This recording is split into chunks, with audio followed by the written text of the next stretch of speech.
sachiez qu'il est possible de construire une maison à l'aide des déchets plastiques. Il suffit de tous les recycler, mais dans des conditions purement chimiques.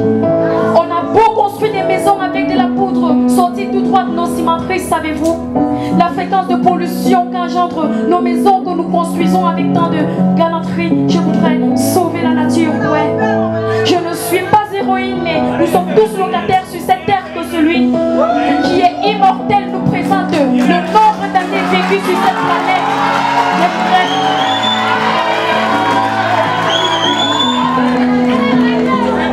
Je voudrais renouer avec la nature.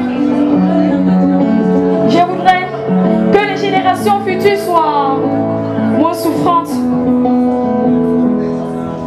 Que nos habitations soient moins polluantes. Je découpe du plastique que je fais passer dans un broyeur. J'obtiens une matière que je tamise pour avoir une poudre d'1 millimètre. Et puis, je broie de la pouzzolane. Certes, c'est une action très délicate, mais pour éliminer la pollution, il nous faut du silicate que nous pouvons retrouver dans la pouzzolane qui est l'aluminosilicate. Est-ce que vous connaissez la pouzzolane dans la salle? Est-ce que vous connaissez la pouzzolane dans la salle? Vous connaissez la pouzzolane? Vous en avez déjà vu? Vous non plus? C'est normal, tous les gars du devant sont les gars de Basso. Vous allez d'abord voir ça. Alors, je sais que tout le monde dans cette salle connaît la pouzzolane, mais vous ne savez pas que c'est ça. Je mens? Alors laissez-moi vous dire. La pouzzolane est cette roche de fois noire, parfois rouge, que nous utilisons dans nos quartiers pour rembler nos routes. Je parle des quartiers difficiles, on ne remble pas Bastos. Est-ce que nous sommes sur la même longueur d'onde? Oui! Alors, je mélange du silicate et de l'alumine afin que votre maison assure votre sécurité. Dans un milieu acide, j'agence toutes les proportions de plastique. 10, 20, 30 et puis 40% pour obtenir du ciment léger. J'obtiens une pâte que je moule sous forme parallélépipédique. Après 24 heures, les échantillons sont démoulés et placés à température ambiante.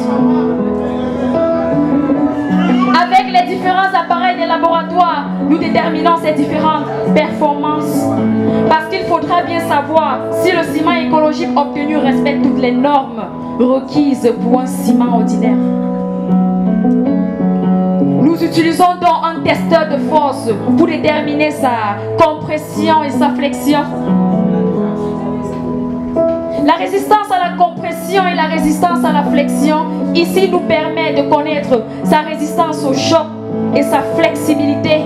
En d'autres termes, avec quelle force est-ce qu'on peut frapper un mur avant qu'elle se brise? Ensuite, nous utilisons la diffraction à rayon X pour déterminer sa composition chimique. La diffraction à rayon X, encore appelée DRX, ici nous sert à connaître quelles sont les différentes molécules contenues dans notre ciment écologique. Ensuite vint le tour de la porosité. Déterminer la porosité ici nous permet de connaître sa capacité d'absorption. Personne ici n'a envie d'avoir des maisons humides. Nous savons tous que plus un solide est poreux, plus il absorbe en eau. Déjà, c'est quoi la porosité? La porosité est le volume des vides contenus dans un solide. Alors, nous pesons nos différents échantillons, que nous les jetons dans l'eau pendant 24 heures et par la suite, nous les repesons à nouveau pour connaître exactement quelle quantité d'eau est-ce que le morceau de béton a absorbé. C'est ça qu'on appelle le test d'absorption en eau. Cela nous permet d'éviter des maisons humides. C'est avec galanterie que je me place ici ce soir dans cette galerie et surtout sans plaisanterie, pour vous dire surtout avec un grand sourire aux lèvres que j'ai obtenu des résultats satisfaisants. La proportion de plastique nécessaire pour obtenir un ciment écologique de bonne résistance et de bonne propriété est de 20%. En d'autres termes, si vous voulez avoir 100 grammes du ciment écologique, de mon ciment écologique bien sûr, vous devez utiliser 20 grammes de poudre de déchets plastiques. C'est le ciment écologique. Il est flexible et résistant. Il n'absorbe pas de l'eau. Il est surtout léger et respecte les propriétés chimiques requises. J'ai donc rédigé une lettre aux futurs habitants de cette planète.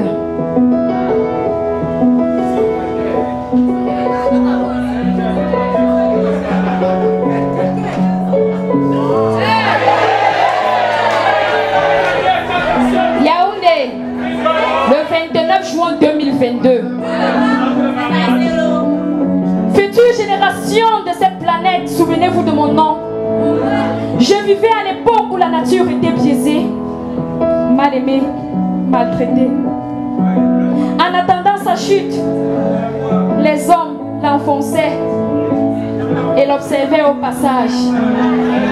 Les rues étaient pleines de déchets, d'ordures plastiques. Alors naît le béton écologique. Je m'appelle Lynn Kamit. Je venais de vous parler du béton écologique. Je voudrais renouer avec la nature. Je voudrais que les générations futures soient moins souffrantes. Que nos habitations soient moins polluantes. Je voudrais renouer avec la nature. Mon identité mère, ma culture. La terre de nos ancêtres en revenant aux modestes cases de nos mères que nous utilisons auparavant, que nous construisions auparavant avec des briques de terre. Je voudrais que nous puissions revivre cette enfance dans une sorte de modernisme à la fois dansante mais moins agaçante. Je voudrais que nous puissions revivre dans des maisons vertes à la fois moins ivres, mais en attendant ce moment, retrouver dans mes travaux une solution à vos maux. C'était Lynn Kamit avec le ciment écologique. Merci.